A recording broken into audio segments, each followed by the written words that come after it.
In this video, I'm going to show you how you can pin a message in Slack. So if you want to pin a message from any of the channels that you are in, then it is pretty simple.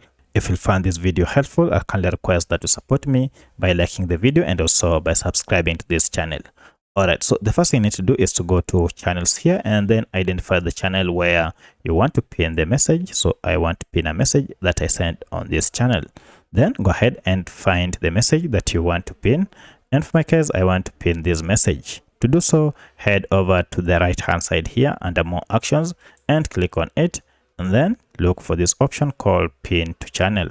Now, if you click on it, you can see the message has been pinned here and you can read it when you hover over it.